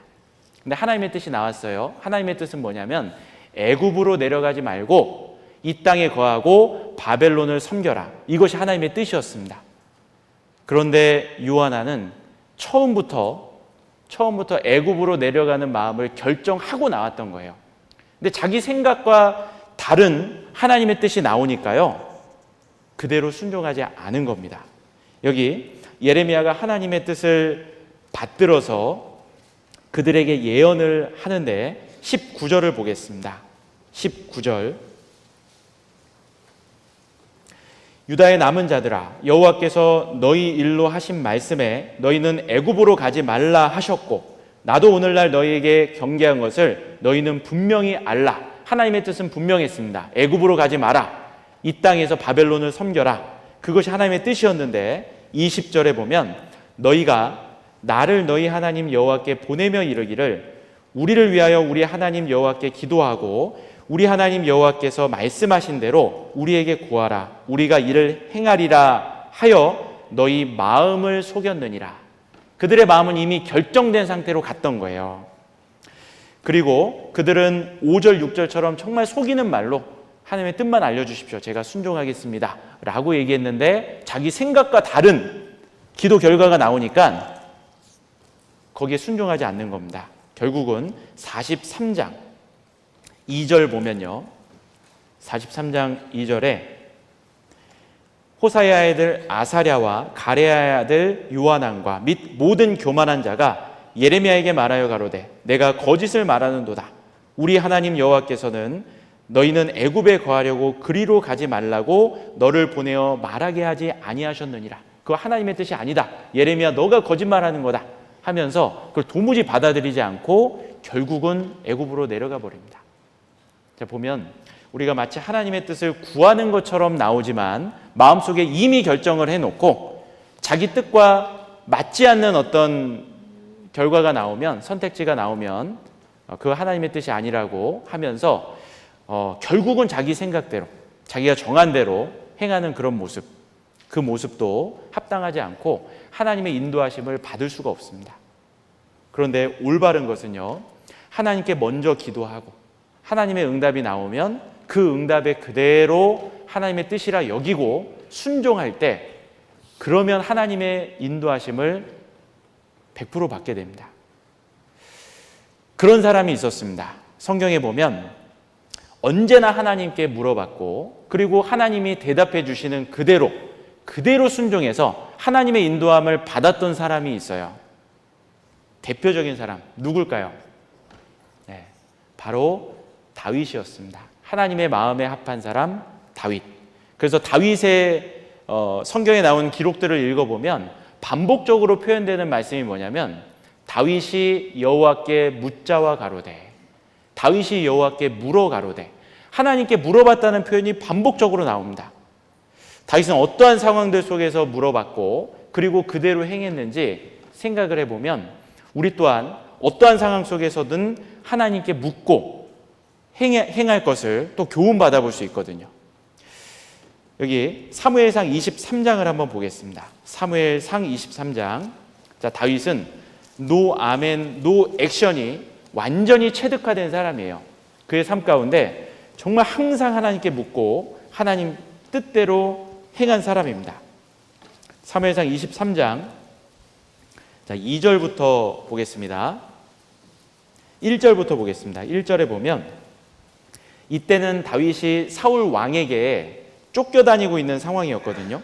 네, 23장 1절에 보면 혹이 다윗에게 고하여 가로되 보소서 블레셋 사람이 그일라를 쳐서 그 타작마당을 탈취하더이다. 그일라라는 이스라엘 땅을 블레셋 사람이, 이방 민족이 침략해가지고 탈취하고 있는 거예요. 자, 그 소식을 다윗이 들었습니다. 다윗은 지금 아직 왕이 안 됐고 사울에게 쫓겨다니는 신세였거든요. 그때 다윗은 하나님께 물어봅니다. 2절 이에 다윗이 여호와께 묻자와 가로되 내가 가서 이 블레셋 사람을 치리이까? 물어보죠. 주님의 뜻이 나타납니다. 여호와께서 다윗에게 이르시되 가서 블레셋 사람을 치고 그 일날을 구원하라 하시니. 자, 하나님의 뜻이 나타났죠. 그래서 이제 하나님의 뜻대로 행하려고 그 일날을 도와주려고 가려고 했는데 이 다윗과 함께한 사람들이 그걸 또 반대하고 나선 거예요. 3절에 보면요, 3절에 다윗의 사람들이 그에게 이르되 보소서 우리가 유다에 있기도 두렵거든 하물며 그 일날에 가서 블레셋 사람의 군대를 치는 일이리까. 지금 우리도 사울에게 쫓겨다니고 있는 신세인데 우리가 누굴 돕겠습니까? 우리 코가 석자 아닙니까? 그 다윗과 함께하는 사람들이 이걸 반대를 한 거예요. 자, 그때 다윗은 그 일날을 도와야 되겠다는 마음은 있었는데 하나님은 도우라고 했거든요. 근데 주변 사람들이 그걸 만류하고 있습니다. 지금 상황이 여의치 않다고 막아서고 있어요. 그때 다윗은 어떻게 해야 될까요?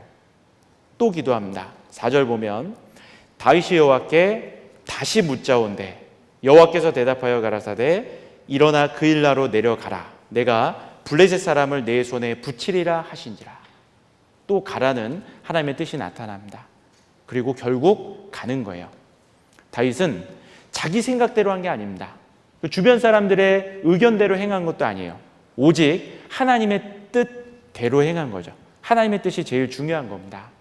내가 하고 싶은 게 있어도 또 주변에서는 그 상황이 여의치 않다고 만류하더라도 제일 중요한 것은 내 생각도 아니고 내 옆에 있는 사람의 생각도 아니고 제일 중요한 것은 하나님의 뜻입니다. 하나님의 뜻이 어디 있는지 계속 기도하잖아요. 그 가운데 하나님의 뜻대로 행하는 겁니다. 이것이 노 아멘, 노 액션이에요. 그래서 내 생각이나 다른 사람의 생각보다 하나님의 뜻을 앞세우는 것. 그것이 하나님의 인도함을 받는 비결입니다. 자, 그러다가 결국은 다윗이 그 일날을 도와서 구원했습니다. 블레셋을 물리쳤어요. 그 일날 성 사람들 입장에서는 다윗이 너무 고마웠겠죠. 이렇게 와가지고 우리를 건져줘서 너무너무 고맙습니다. 자, 그런데 사울이 지금 다윗을 쫓고 있는 상황이었죠. 사울이 그 소식을 들은 겁니다. 다윗이 그 일날 성에 있다라는 소식을 들은 거예요. 그래서 사울이 이제 군사들을 파견해서 그 일라에 있는 다윗을 잡으려고 사람들을 보내고 이끌고 쫓아오는 겁니다. 자, 그때 그 일라 사람들은 과연 사울이 다윗을 잡으러 올 때 사울 왕 앞에 다윗을 내어줄 것인가? 아니면 끝까지 다윗을 보호해주고 다윗을 지켜줄 것인가?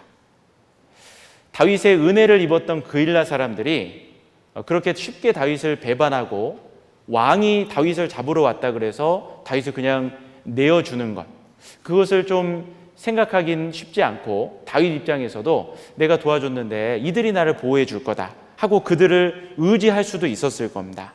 그런데 다윗은 사람을 의지하지 않아요. 하나님께 기도합니다. 하나님께 묻습니다. 여기 23장 10절 한번 보시겠습니다. 10절에 다윗이 가로되, 기도하는 겁니다. 이스라엘 하나님 여호와여, 하나님께 기도하죠. 사울이 나의 영고로 이 성을 멸하려고 그 일나로 내려오기를 꾀한다함을 주의 종이 분명히 들었나이다. 자, 소식을 들었어요. 그리고 기도하는 겁니다. 그 일나 사람들이 나를 그의 손에 붙이겠나이까? 주의 종의 들은 대로 사울이 내려오겠나이까? 이스라엘 하나님 여호와여, 원컨대 주의 종에게 일러 주옵소서. 여호와께서 가라사대 그가 내려오리라. 다윗이 가로되 그 일나 사람들이 나와 내 사람들을 사울의 손에 붙이겠나이까? 여호와께서 가라사대 그들이 너를 붙이리라. 자, 하나님께서 이렇게 알려주신 거예요. 이런 상황 속에서 다윗은 그 일나 사람들을 의지하고 그냥 그곳에 머물러 있었을 수도 있었을 겁니다. 그런데 사람을 의지하는 것이 아니라 하나님께 묻고 하나님께 의지했던 거죠. 그래서 우리가 믿고 의지할 대상은 하나님이시라는 것도 우리에게 일깨워 주는 겁니다. 내가 저 사람은 날 배신하지 않을 거야, 저 사람 날 지켜줄 거야 하고 사람을 믿고 기도하지 않고 선택했다가 좀 실수할 수 있습니다. 그러나 다윗처럼 사람을 의지하는 것이 아니라 하나님께 기도하고 묻고 나아가면 가장 좋은 길로 인도해 주시죠. 그리고 나서 다윗이 계속 쫓기는 상황 속에서 시글락이라는 도시 가운데 다윗이 머물러 있었을 때가 있습니다.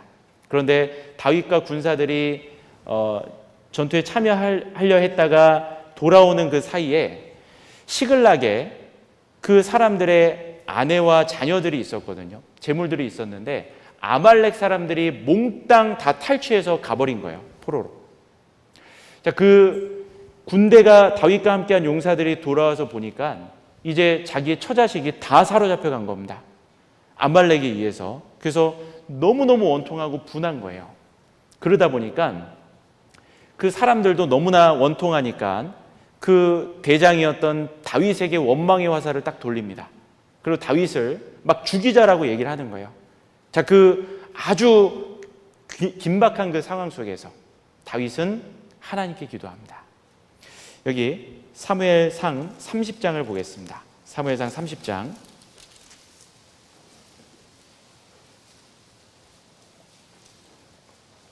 30장 1절을 보겠습니다.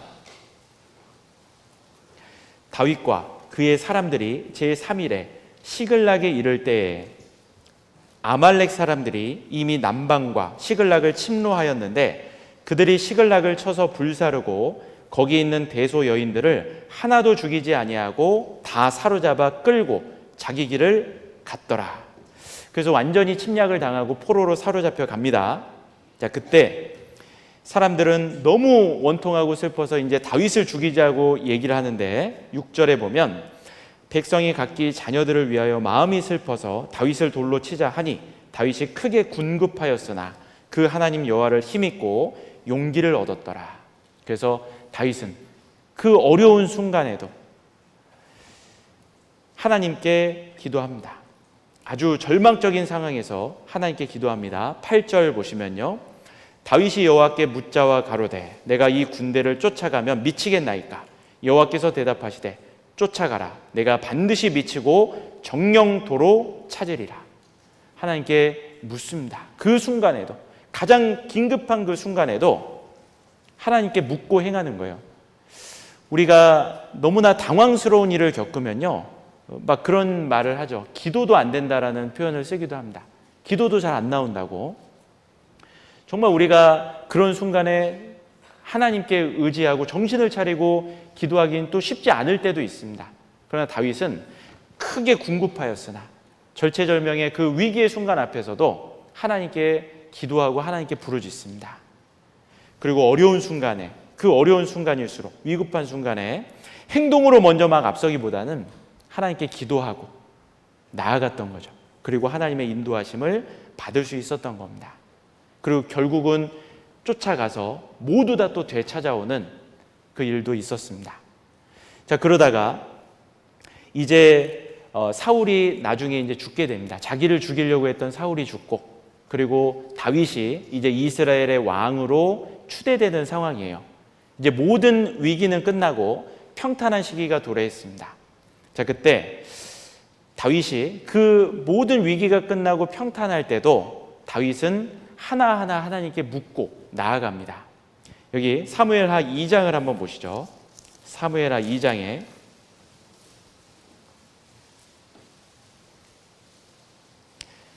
사울이 죽고 다윗이 왕이 되는 순간에 2장 1절 보시면요. 2장 1절 같이 한번 읽겠습니다. 그 후에 다윗이 여호와께 물어 가로되 내가 유다 한 성으로 올라가리이까? 여호와께서 가라사대 올라가라. 다윗이 가로되 어디로 가리이까? 가라사대 헤브론으로 갈지니라. 예, 하나님께 또 묻잖아요. 위기의 순간이 끝나고 평탄한 시기가 됐을 때 유다의 한 성으로 이제 올라가면 되겠습니까? 올라가라. 어디로 가면 되겠습니까? 헤브론으로 가라.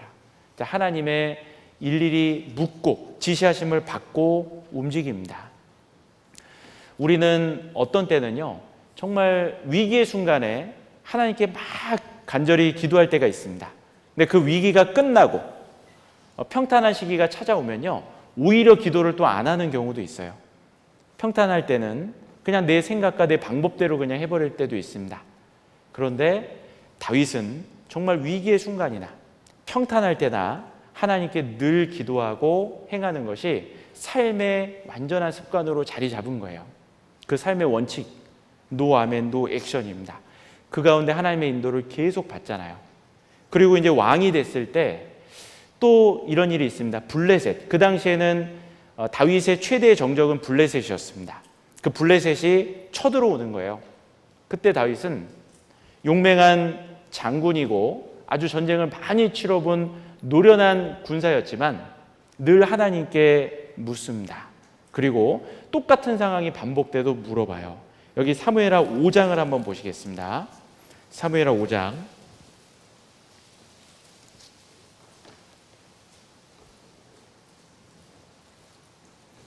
18절을 한번 보겠습니다. 사무엘하 5장 18절 말씀. 블레셋 사람이 이미 이르러 르바임 골짜기에 편만한지라. 자, 블레셋 사람이 르바임 골짜기로 쳐들어옵니다. 그때 다윗은 하나님께 묻죠. 19절. 다윗이 여호와께 물어 가로되 내가 블레셋 사람에게로 올라가리이까 여호와께서 저희를 내 손에 붙이시겠나이까. 여호와께서 다윗에게 말씀하시되 올라가라 내가 단정코 블레셋 사람을 내 손에 붙이리라 하신지라. 자, 이렇게 물어보고 결국 승리를 거뒀습니다. 자, 그런데 똑같은 상황이 또 벌어져요. 22절 보시면요. 22절. 블레셋 사람이 다시 올라와서 르바임 골짜기에 편만한지라. 똑같은 상황이잖아요. 18절과 똑같은 상황이 벌어진 겁니다. 그때 18절 상황에서 다윗은 하나님께 물었고 결국 나아가서 전쟁에서 승리했습니다. 그런데 또 똑같이 블레셋이 르바임 골짜기로 쳐들어왔어요.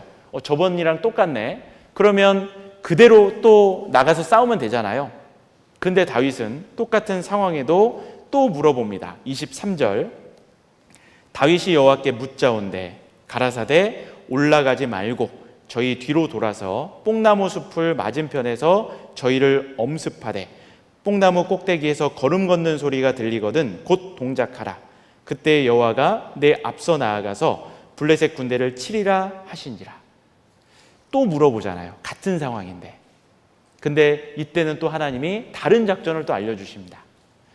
자, 상황은 똑같으면 우리는 저번이랑 똑같은 상황이면 그대로 하면 되겠지 하고 우리는 그냥 습관처럼 해버릴 때가 많이 있습니다.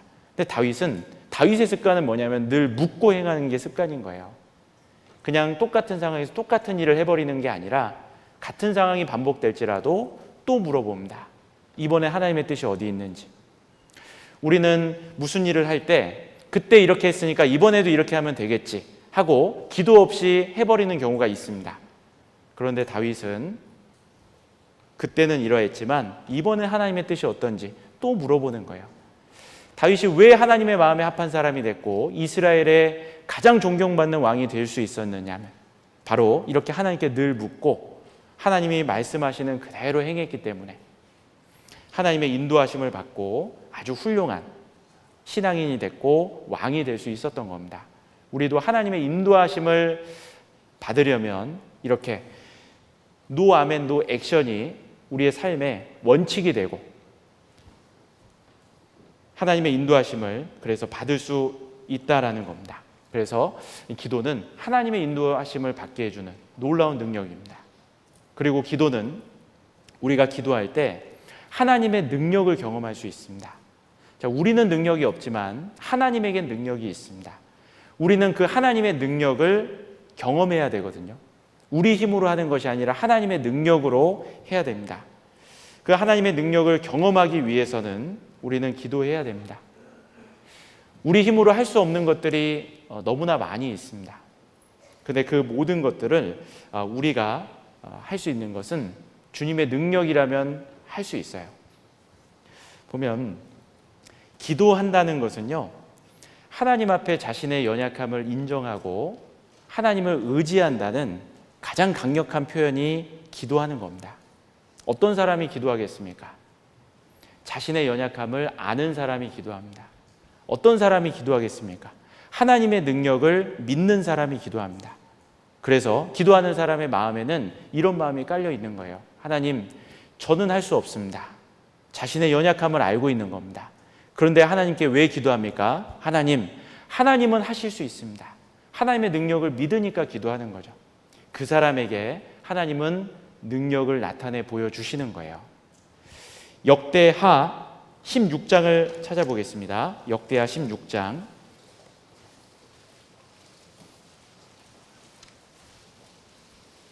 역대하 16장 9절입니다. 역대하 16장 9절. 16장 9절 말씀. 제가 읽겠습니다. 여호와의 눈은 온 땅을 두루 감찰하사 전심으로 자기에게 향하는 자를 위하여 능력을 베푸시나니. 자, 하나님은 능력 전능하시잖아요. 그 전능하신 능력을 누구를 위해서 베풀어 주시냐면 전심으로 자기에게 향하는 그 사람을 위해서 하나님은 능력을 사용하십니다. 우리가 마음을 다해서 전심으로 하나님께 기도하고 나아가는 그때 주님은 우리에게 능력을 부어주십니다. 온 땅을 두루 감찰하고 있습니다. 지금도 하늘에서 내려다보고 있습니다. 그리고 전심으로 하나님께 의지하고 자신의 연약함을 인정하고 하나님의 능력을 믿음으로 갈망하는 그 사람에게 하나님의 능력을 부어주십니다. 오직 여호와를 앙망하는 자는 새 힘을 얻으리니. 새 힘을 얻는 거예요.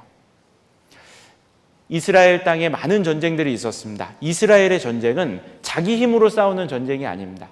오직 자신의 연약함을 인정하고 하나님께 기도할 때 승리하는 전쟁들이었거든요. 남유다의 아사 왕은 구스 사람 세라가 군사 100만과 병거 300승을 끌고 올라왔을 때 하나님께 기도했습니다. 하나님이여, 강한 자와 약한 자 사이에는 주밖에 도와줄 리가 없사오니 우리 하나님이여 우리를 도와주십시오. 자신의 연약함을 인정하고 하나님의 능력을 구했을 때 하나님은 능력을 주셨고 전쟁에 승리케 해주셨습니다. 그 이후에 여호사밧 왕도 연합군이 쳐들어왔을 때 자기 힘으로는 도무지 싸워서 승리할 수 없는 그 적군 앞에서 하나님께 나아가서 기도했습니다. 온 백성이 함께 기도하게 했습니다. 그리고 하나님께 나아가서 우리 하나님이여, 우리를 치러 오는 이 큰 무리를 우리가 대적할 능력이 없고 어떻게 할 줄도 알지 못하옵고 오직 주만 바라보나이다. 오직 주님만 바라봅니다. 라고 기도할 때 하나님은 선지자를 보내서 응답을 해주셨습니다. 이 전쟁이 너에게 속한 것이 아니라 나에게 속한 것이니라. 우리가 주님께 의지하고 나아갈 때 주님이 대신 싸워주십니다. 그리고 그 전쟁에 싸우지도 않고 승리를 했어요. 연합군끼리 서로 그 안에 분란이 생겨서 싸우고 자기들끼리 싸우고 패해버렸습니다. 하나님의 능력이 있었죠. 히스기야 왕 때도 아수르 왕 사네립이 그들을 모욕하고 쳐들어오고 편지를 써가지고 그들을 아주 모욕했습니다. 히스기야는 하나님 앞에 편지를 펴놓고 기도했습니다. 하늘을 향해서 부르짖어 기도했을 때 아수르 사람 18만 5천 명이 하루아침에 죽게 되는 일도 벌어졌죠. 하나님의 능력을 경험하고자 한다면 우리는 기도해야 됩니다. 기도 외에 다른 것으로는 이런 유가 나갈 수 없느니라. 예수님도 기도할 때 하나님의 능력이 나타날 것을 우리에게 분명히 알려주셨습니다. 기도하는 가운데 하나님의 능력을 경험할 수 있어요. 우리는 영적 전쟁에 지금 참전하고 있습니다. 영혼을 건져야 되는 그 영적 전쟁에 우리 힘과 지혜와 능력으로는 사람의 영혼을 건질 수 없습니다. 그래서 더욱더 우리에게는 기도가 필요합니다. 골로새서 4장 말씀 한번 보겠습니다. 골로새서 4장. 우리는 이렇게 기도해야 될 겁니다. 골로새서 4장 2절 3절입니다. 골로새서 4장 2절 3절 말씀 같이 읽어보시겠습니다. 기도를 항상 힘쓰고 기도에 감사함으로 깨어 있으라. 또한 우리를 위하여 기도하되 하나님이 전도할 문을 우리에게 열어주사 그리스도의 비밀을 말하게 하시기를 구하라. 내가 이것을 인하여 매임을 당하였노라. 예. 하나님이 전도할 문을 우리에게 열어주시기를 기도하라 그랬습니다. 전도할 문, 영혼을 건지는 데 있어서 하나님이 문을 열어주셔야 됩니다. 그래서 기도가 필요합니다. 우리가 정말 전도하고 싶잖아요. 이뤄진 영혼을 건지고 싶은데 우리 힘과 지혜와 노력으로는 안 됩니다. 상대방은 골리앗같이 커 보이고 여리고성처럼 아주 단단한 성벽이 그 사람을 감싸고 있는 것 같습니다. 내 힘으로는 안 됩니다. 골리앗을 쓰러뜨린 것도 여리고성을 무너뜨린 것도 전부 다 하나님의 능력으로 한 거잖아요. 영혼을 건지는 데 있어서는 하나님의 능력이 필요합니다. 지금 수양의 기간입니다. 지금 우리는 7차 수양회를 앞두고 있죠. 지금 이제 12일이 남았습니다. 우리가 12일 동안 정말 한번 간절하게 하나님께 기도하고 저에게도 전도의 문을 열어주십시오. 우리 가족들, 친구들, 이웃들 그 사람 전도하고 같이 수양회장 가가지고 말씀 앞에 서게 하고 싶다고 하나님께 간절히 기도하고 전도의 문을 열어달라고 기도하면 한 사람 안 붙여주시겠습니까? 하나님께서 반드시 붙여주실 겁니다. 지금부터 간절히 기도하고 우리가 나아간다면 수양회 아직 남은 기간, 아직 늦지 않았습니다. 한 사람이라도 3박 4일 못 가면 2박 3일이라도 2박 3일 못 가면 1박 2일이라도 아니면 하루라도 가서 말씀 듣고 상담하고 그 가운데 수양이 어떻게 진행되는지 그 모습만 보더라도 전도하는데 마음을 많이 열고 올 수 있습니다. 정말 간절히 기도하면 우리도 한 사람 꼭 수양회장으로 인도할 수 있습니다. 아직 늦지 않았습니다. 끝나지 않았습니다. 간절히 기도하는 가운데 하나님의 능력을 한번 경험해 보시기 바랍니다. 아직까지 수양에 모시고 가실 분이 없는 분들도 늦지 않았습니다. 그리고 기도는 다른 사람을 도와주는 가장 큰, 가장 좋은 방법이 바로 기도입니다. 우리는 다른 사람들을 도와야 되잖아요. 또 돕고 싶잖아요. 그런데 우리는 돈도 없고 힘도 없고 아무것도 없는데 내가 다른 사람을 뭘 어떻게 도와줍니까? 물론 돈 있는 사람, 힘 있는 사람은 도와줄 수 있습니다. 그런데 가장 큰 도움은 바로 기도의 도움입니다. 기도는 하나님의 보좌를 움직여서 하나님으로 하여금 그 사람을 돕도록 해주는 바로 그 능력이 기도에 있는 거예요. 우리가 다른 사람 돕고 싶잖아요. 내 힘으로는 못 도와준다면 가장 강력한 도움, 기도의 도움을 우리가 기도로서 도와줄 수 있습니다. 사실 눈에 보이는 하나님의 역사는 보이지 않는 기도의 결과라고 할 수가 있습니다. 이스라엘 민족이 광야에서 아말렉과 싸울 때 여호수아는 칼을 들고 아말렉과 전장에 투입이 됩니다. 그때 모세는 아론과 훌과 함께 산꼭대기에 올라가서 하늘을 향해서 손을 들고 기도를 했습니다. 그때 우리 그 말씀 기억나시죠? 모세가 손을 들면 이스라엘이 이기고 손을 내리면 아말렉이 이겼습니다. 여호수아의 그 눈에 보이는 칼날의 전쟁은 보이지 않는 그 모세의 기도 전쟁의 결과였던 거예요. 지금도 마찬가지입니다. 지금은 눈에 보이는 것은 앞장서서 무슨 일이 벌어지는지 그것만 보이고 뒤에서 누가 기도했는지는 아직 보이지 않습니다. 그런데 하나님 앞에 가면 전부 다 드러나게 될 거예요. 누가 기도했는지. 그리고 하나님의 역사가 나타났다면 누구의 기도로 말미암아 그 역사가 나타났는지 하나님은 다 우리에게 알려주실 겁니다. 그리고 영광을 주실 거예요. 기도는 강력한 힘이 있습니다. 그 힘을 아는 사람들은 기도 부탁을 하는 거예요.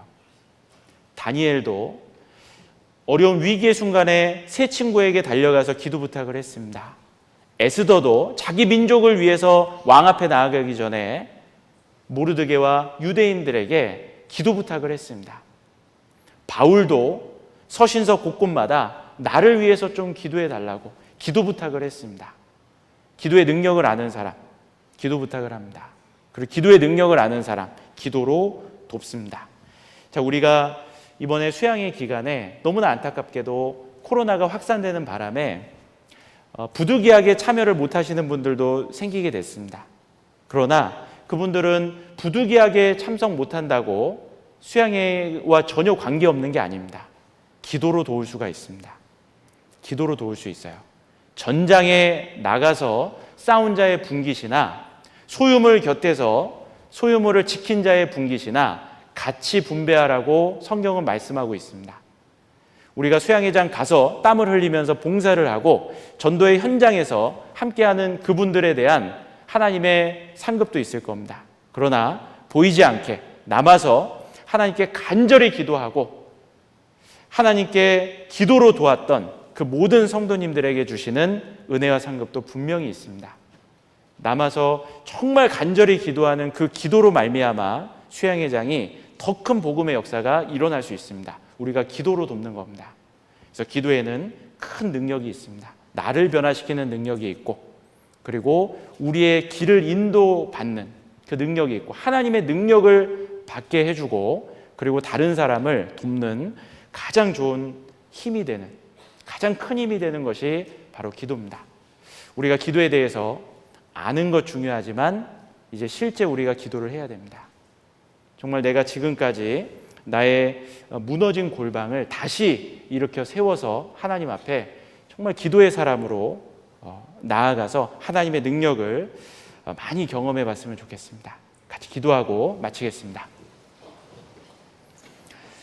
아버지 하나님, 감사합니다. 우리를 구원해 주시고 놀라운 기도의 특권을 허락해 주심을 감사드립니다. 하나님이 주신 그 기도의 특권을 잘 활용해서 하나님의 역사를 함께 경험할 수 있도록 도와주시옵소서. 우리가 지금보다 더 기도함으로 말미암아 지금보다 더 큰 하나님의 능력과 역사를 경험할 수 있도록 도와주시옵소서.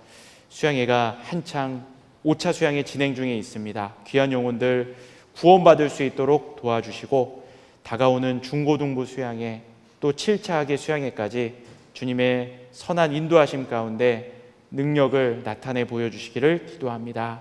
우리 수원교회 성도님들 더욱더 한마음과 한뜻으로 기도하는 가운데 주님의 역사를 함께 경험하게 도와주시옵소서. 이후의 모든 시간도 주님께 맡기고 의지합니다. 언제나 우리를 사랑하시는 예수님의 이름으로 기도드렸습니다. 아멘. 은혜 찬송 155장 같이 하시겠습니다.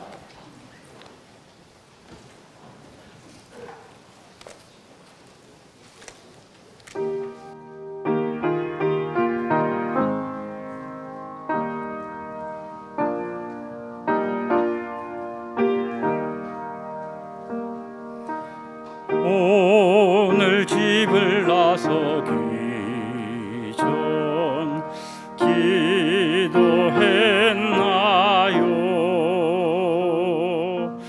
오늘 받은 종 위해 기도했나요? 기도는 우리의 안식 빛으로 인도하리. 앞이 캄캄할 때 기도 잊지 마시오. 마음에 분이 가득할 때 기도했나요?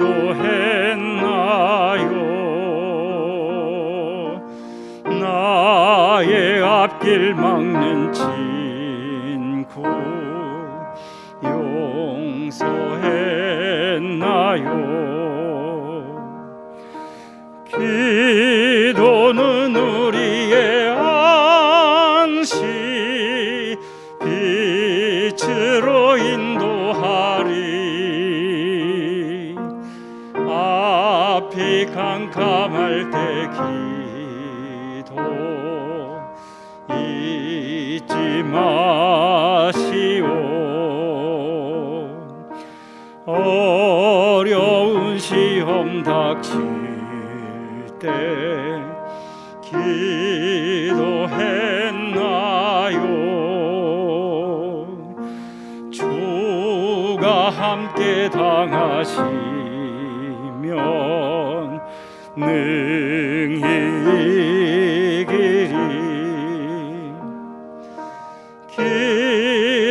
기도는 우리의 안식 빛으로 인도하리. 앞이 캄캄할 때 기도 잊지 마시오. 나의 일생 다가도록 기도하리라. 주께 맡긴 나의 생애 영원하리라.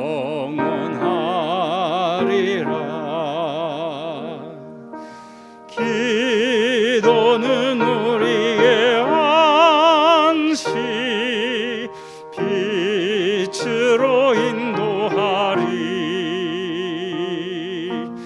앞이 캄캄할 때 기도 잊지 마시오.